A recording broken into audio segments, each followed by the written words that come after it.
Marilah kita sama-sama mengucapkan syukur kepada Allah Subhanahu wa taala.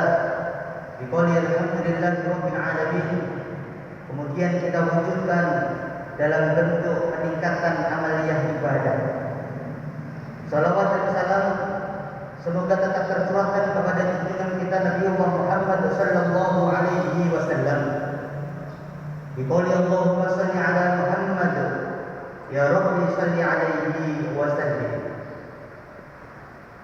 Selanjutnya melalui mimbar mulia ini khatib berwasiat khususnya kepada diri sendiri dan umumnya kepada jemaah sekalian. Marilah kita sama-sama meningkatkan kualitas keimanan dan ketakwaan kita kepada Allah Subhanahu wa taala, yakni dengan cara berusaha sekuat tenaga menjalankan seluruh perintah-perintah Allah dan berusaha menjauhi apa yang dilarang oleh Allah Subhanahu wa taala. Karena sebaik-baik bekal yang kita akan bawa kelak nanti di yaumul akhir adalah takwa. Wa tazawwadu fa inna khairaz zadi taqwa wattaqun ya ulil albab. Bertakwalah kamu sekalian, sesungguhnya sebaik-baik bekal adalah takwa, dan bertakwa kepada Allah wahai orang-orang yang berakal. Saudaraku kaum muslimin rahimakumullah. Tidak terasa Jumat kali ini kita sudah berada di bulan Dzulhijjah, yakni tepatnya di tanggal 3 Dzulhijjah 1441 Hijriah. Salah satu bulan Muharram dari 12 bulan yang diagungkan oleh Allah Subhanahu wa taala. Suasana agak berbeda hadirin dari dengan tahun-tahun sebelumnya. Karena saat ini kita sedang diuji oleh Allah Subhanahu wa taala dengan diturunkannya wabah virus Covid-19. Kita patut bersyukur kepada Allah. Hari ini masih bisa menyelenggarakan salat Jumat meskipun dengan tetap menerapkan protokol kesehatan dengan memakai masker, menjaga jarak dan peningkatan pola hidup kesehatan kita sehari-hari. Kita berada di masa yang diistilahkan dengan istilah new normal. Perlu kesadaran tinggi, perlu keikhlasan tinggi dalam beradaptasi dengan gaya kehidupan baru ini. Aktivitas yang mulai berjalan saat ini dengan tatanan kehidupan baru, sebagian masih bekerja lewat rumah, pendidikan masih diselenggarakan di rumah baik online maupun offline. Kegiatan-kegiatan sosial, lebih-lebih kegiatan keagamaan yang sifatnya mengumpulkan banyak orang masih kita ditunda sementara, walaupun masih menyisakan banyak kendala dan keterbatasan. Saudaraku kaum muslimin, pada bulan ini ada 3 amalan ibadah besar yang syarat dengan nilai-nilai pendidikan, nilai-nilai tarbiyah yang patut kita jalankan, yakni ibadah haji, sholat Idul Adha, dan pelaksanaan penyembelihan hewan. Di samping ada pula ibadah sunnah muakkadah bagi saudara kita yang tidak menunaikan haji, yakni puasa Arafah. Karenanya melalui mimbar mulia ini patut wajib mengajak diri sendiri dan kita semua untuk mempersiapkan diri mengisi amaliyah-amaliyah ibadah, lebih-lebih di 10 hari pertama bulan Dzulhijjah ini. Memang tahun ini mayoritas kaum muslim di seluruh dunia terhalang dari pelaksanaan ibadah haji akibat pandemi ini. Hanya mereka yang bermukim di Makkah dan di Madinah yang bisa melaksanakannya. Akan tetapi bagi kita yang saat ini berada di Indonesia, amalan-amalan lain masih kita bisa kerjakan meskipun pada masa pandemi seperti sekarang ini. Amal ibadah bulan Dzulhijjah yang tetap bisa kita laksanakan masa wabah, yakni memperbanyak ibadah dan amal soleh di 10 hari pertama bulan Dzulhijjah. Banyak hadis yang telah menjelaskan keutamaan ibadah 10 hari pertama bulan Dzulhijjah, baik berupa puasa, sholat tahajud, sedekah, berzikir, tilawah, dan amal-amal soleh lainnya. Ibadah-ibadah ini rela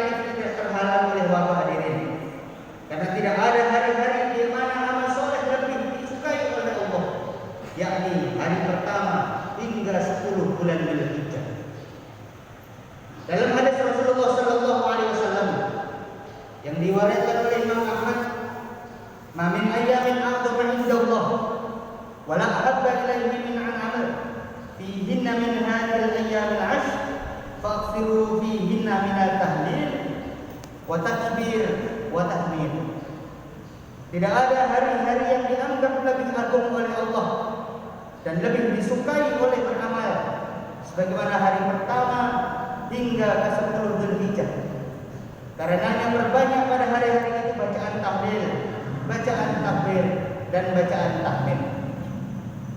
Dalam hadis lain disebutkan, "Ma min ayyamin ahabbu ila Allah ay ta'abbada lahu fiha min 'ashri Dzulhijjah ya'dilu siyam kulli yawmin minha bi siyami sanatin fa qiyamu kulli lailatin minha bi qiyami lailatul qadr." Tidak ada hari-hari yang lebih disukai oleh Allah untuk beribadah sebagaimana 10 hari pertama bulan Dzulhijjah. Berpuasa pada siang harinya sama dengan berpuasa 1 tahun, dan sholat pada malam harinya sama nilainya dengan sholat pada malam Lailatul Qadar. Saudaraku kaum muslimin rahimakumullah, amalan di bulan Dzulhijjah berikutnya yang tidak terbatasi oleh wabah adalah puasa Arafah yang berjatuh pada tanggal 9 Dzulhijjah. Puasa ini hukumnya sunnah muakkadah, keutamaan luar biasa sebagaimana diriwayatkan oleh Abu Qatadah.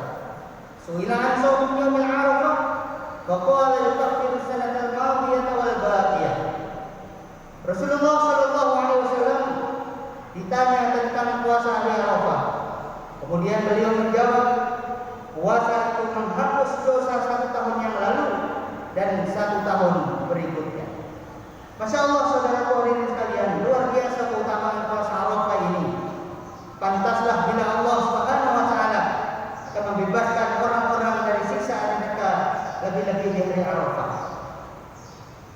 Tidak ada satu hari Allah akan membebaskan para hamba dari api neraka lebih banyak dibandingkan pada hari Arafah. Hadis riwayat Muslim. Yang kedua, sholat Idul Adha. Jumhur ulama menjelaskan bahwa sholat Idul Adha hukumnya sunnah muakkadah. Namun dalam kondisi pandemi seperti saat ini, daerah-daerah tertentu yang penyebaran virusnya sangat tinggi, untuk demi kemaslahatan umat, maka Majelis Ulama Indonesia merekomendasikan untuk sholat Idul Adha di rumah atau di masjid masing-masing dengan tetap mengikuti aturan pemerintah yang telah berlaku, yakni mematuhi protokol kesehatan. Saudara kaum muslimin, yang ketiga terakhir, ibadah di 10 hari terakhir awal-awal bulan Dzulhijjah yang kita laksanakan, yakni ibadah yang luar biasa, yakni ibadah kurban. Amalan di bulan Dzulhijjah yang tidak istimewanya adalah kurban. Ibadah ini juga syarat dengan nilai tarbiyah, nilai-nilai pendidikan dalam keluarga kita. Bahkan sejarah disyariatkannya kurban pada masa Nabi Ibrahim alaihissalam adalah sejarah pengorbanan, sejarah ketaatan, serta inti pendidikan di dalam keluarga muslim. Kita sekarang tidak diperintahkan untuk menyembelih Ismail kita hadirin. Tetapi Allah Subhanahu wa taala telah menyediakan rezeki bagi kita. Penyembelihan diganti dengan kambing, domba, sapi, unta sebagai bentuk ungkapan syukur nikmat yang telah Allah berikan kepada kita, sebagai syukur wujud ketaatan kita dalam menggapai taqarrub, mendekatkan diri kepada Allah Subhanahu wa taala. Nilai tarbiyah dalam ibadah kurban adalah nilai berbagi kepada sesama. Nilai dan semangat membantu kepada sesama ini tidak boleh luntur hadirin.